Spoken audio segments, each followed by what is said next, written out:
ચાલો. નમસ્કાર વિદ્યાર્થી મિત્રો, હું રોહિત સુંદરવા ફરી આ એક અગત્યના સેશન સાથે તમારી સાથે આવ્યો છું. તો વાત કરીએ તો સૌરાષ્ટ્ર યુનિવર્સિટી બાદ તો કે ગુજરાત યુનિવર્સિટી છે એમાં પણ અલગ-અલગ પોસ્ટ ઉપર ભરતી આવી છે અને આમાં ખાસ કરીને આપણે વાત કરીએ કે ઘણી બધી પોસ્ટોમાં છે ભરતી અને આમાં તમે જ્યાં પણ એલિજિબલ હોય એ બધામાં એપ્લાય કરી દેજો, પણ અલગ-અલગ એપ્લિકેશન કરવી પડશે. પણ એમાં એક અગત્યની પોસ્ટ છે જે છે જુનિયર ક્લાર્ક. હવે આ જુનિયર ક્લાર્ક છે ભાઈ અમદાવાદમાં ગુજરાત યુનિવર્સિટી છે આપણે જાણીએ છીએ. હેડક્વાર્ટર ત્યાં છે યુનિવર્સિટી અમદાવાદ સ્થાયી છે. તમે અમદાવાદમાં રહેતા હોય, અમદાવાદની આસપાસ રહેતા હોય કે ગમે ત્યાં રહેતા હોય તો એક યુનિવર્સિટીમાં જોબ માટેની એક સારી ઓપોર્ચ્યુનિટી છે. સાથે જગ્યાઓ સારી છે અહીંયા. કે મીન્સ સારી જગ્યાઓ છે એટલે તમે જો આમાં એલિજિબલ હોય અને તો ફોર્મ ફિલિંગ કરી દેજો અને એના માટે જ આ આખો સેશન છે હું લઈને આવ્યો છું કે ભાઈ આમાં કેટલી જગ્યાઓ છે, શું છે, કઈ રીતના છે. તો સેશનની શરૂઆત કરીએ. સેશનની શરૂઆત કરીએ એમાં તો કે ભાઈ આ ભરતીની મુખ્ય વાત કરીએ આપણે તો કે આના માટે આપણે સેપરેટ જેટલી જગ્યાઓ છે એનું માટે પણ સેશન લાવ્યા હતા. અહીંયા તો કે સ્પેશિયલ આપણે જુનિયર ક્લાર્ક માટે લાવ્યા છે. જુનિયર ક્લાર્ક માટે વાત કરીએ તો કે અહીંયા આ જુનિયર ક્લાર્કની જગ્યા છે પણ ક્યાં તો કે ભાઈ ગુજરાત યુનિવર્સિટી જે અમદાવાદ છે ત્યાં. પોસ્ટનું નામ છે જુનિયર ક્લાર્ક.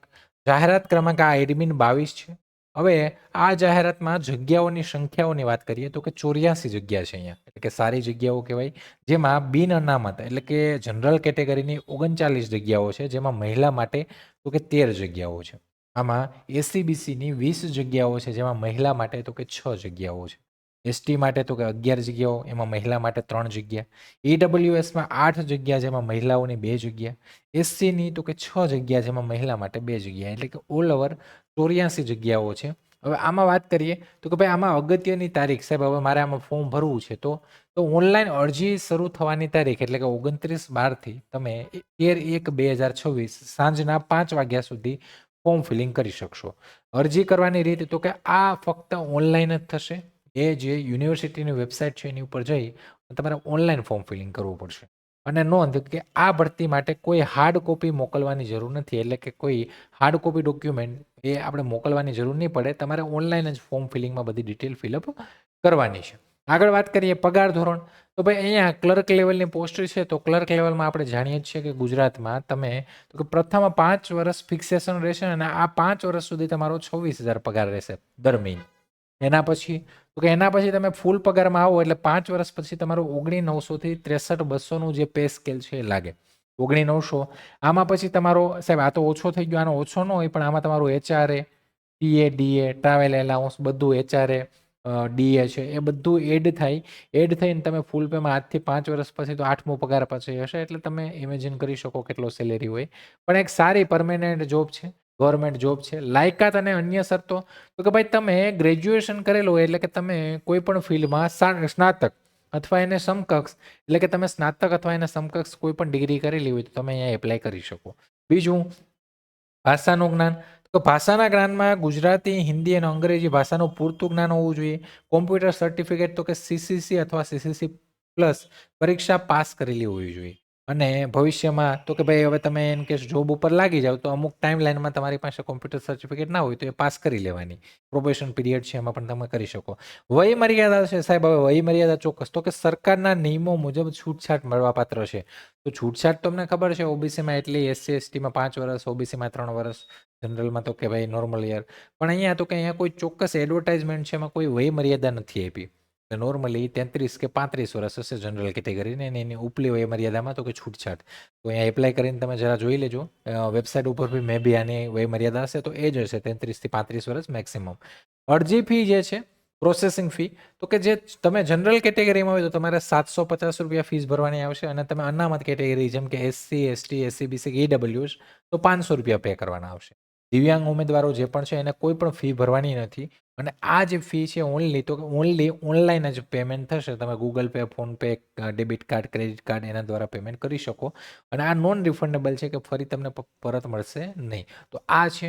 હવે મેન તો કે સાહેબ હવે બધાના મનમાં એ જ પ્રશ્ન કે સાહેબ અમદાવાદમાં હું રહું છું, અમદાવાદની આજુબાજુ રહું છું કે નથી રહેતો તોય મારે ભરવું છે. તો એના માટે અરજી કઈ રીતના કરવી? તો અરજી કરવા માટે તમારે તો કે યુનિવર્સિટીની જે સત્તાવાર વેબસાઇટ છે gujaratuniversity.ac.in એમાં કરિયર પેજ જે છે, કરિયર નું જે કોલમ કે પેજ એની ઉપર તમારે જવાનું છે. મીન્સ આ વેબસાઇટ તમારે ઓપન કરવાની છે અને ત્યાં રજિસ્ટ્રેશન કરીને તમારી જે જરૂરી વિગતો છે એ તમારે ફિલઅપ કરવાની છે. સાથે તાજેતરનો ફોટો આવશે, સાઇન આવશે, એ કરો. ડોક્યુમેન્ટ જે રિક્વાયર હોય એ બધા અપલોડ કરવા પડશે. અને આવી રીતના ઓનલાઈન આખી અરજી કરીને છેલ્લે તમે ફી પેમેન્ટ કરીને તમારે કન્ફર્મ કરીને એની પ્રિન્ટ આઉટ લઈ લો એટલે તમારું ઓનલાઈન ફોર્મ ભરાઈ ગયું. તો આ એટલી પ્રોસેસ તમારે અહીંયા જઈને કરવાની રહેશે. ઠીક છે. તો 84 જગ્યા, ક્લર્કની જગ્યા, ગુજરાત યુનિવર્સિટીમાં જગ્યા અગત્યની છે. એટલે આ વસ્તુ કરી નાખજો. બીજી વસ્તુ કે અલગ સૂચનાઓ આપેલી છે આમાં જે એડવર્ટાઇઝમેન્ટ છે એમાં, તો કે ભાઈ એક કરતાં વધુ પોસ્ટ, એટલે મેં તમને અગાઉ જ કીધું કે ભાઈ જે આ એડવર્ટાઇઝમેન્ટ છે એમાં ઘણી બધી પોસ્ટો છે અલગ અલગ પ્રકારની. તો તમે માની લો કે એક કરતાં વધુ પોસ્ટ માટે અરજી તમારે કરવી છે, તમે એલિજિબલ છે, તો એનો મતલબ તમારે એક કરતાં વધુ પોસ્ટ માટે અરજી કરવી હોય તમારે અલગ અલગ અરજી કરવી પડશે. બીજું, પરીક્ષા અને ઇન્ટરવ્યુની તારીખ વેબસાઇટ પર હવે તો કે જે આ એડવર્ટાઇઝમેન્ટ છે, જાહેરાત છે એમાં, તો કે એમાં પરીક્ષા લેવાશે. જો કે નોર્મલી ક્લાર્કની આ પોસ્ટ છે, જુનિયર ક્લાર્ક, એટલે આમાં પરીક્ષા જ હશે, આમાં ઇન્ટરવ્યુ કે એવું નહીં. મે બી ટાઈપિંગ ટેસ્ટ કે લઈ તો લઈ, બાકી તમારું બને ત્યાં સુધી એક જ પરીક્ષા હશે અને સિંગલ એક્ઝામ હશે.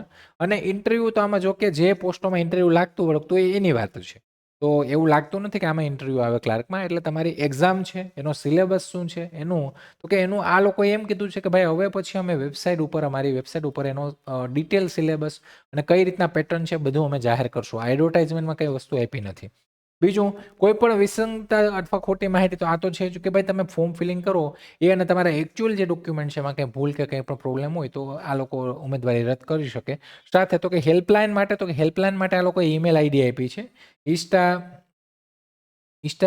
રેકાર ગુજરાત યુનિવર્સિટી.એસી, એટલે કે આ તમે ESTARECR@gujaratuniversity.ac.in આની ઉપર તમે ઈમેલ કરી અને ઇન્ક્વાયરી કરી શકો. તમે નજીક આસપાસ રહેતા હોય તો ત્યાં પણ જે સેક્શન હોય રિક્રુટમેન્ટ કરિયર સેક્શન, ત્યાં જઈને તમે તપાસ કરી શકો. તો આ એટલી વસ્તુ છે. 84 જગ્યાઓ છે, કેટેગરી વાઇઝ સારી જગ્યા. અને પેલું કહેવાય ને કે કંઈ નહીં એના કરતાં તો કે ભાઈ જે કંઈ વસ્તુ હોય આપણે સિક્યોર્ડ થોડું થતું હોય તો આપણે અહીંયા એપ્લાય કરી દેવાય. તો જે લોકો અહીંયા એલિજિબલ છે એપ્લાય કરી દેજો. અને અહીંયા તો કે ભાઈ આપણું જે ટેલિગ્રામ ચેનલ છે, જે લોકોએ સબસ્ક્રાઇબ ના કર્યું હોય, એટલે કે જોડાણા ન હોય, તો એમાં જોડાઈ જજો. કેમ કે અહીંયા તમને બધી જ ભરતીઓની નાની મોટી જે પણ છે માહિતી સાથે જે ફ્રી ઓફ લેક્ચર છે, કંઈ પણ હશે મટીરિયલ છે, કંઈ અપડેટ છે, મળતી રહેશે. અને આવા જ નવા સેશન સાથે ફરી મળશું. ત્યાં સુધી રજા લઉં છું. ઠીક છે. જય હિન્દ, જય ભારત.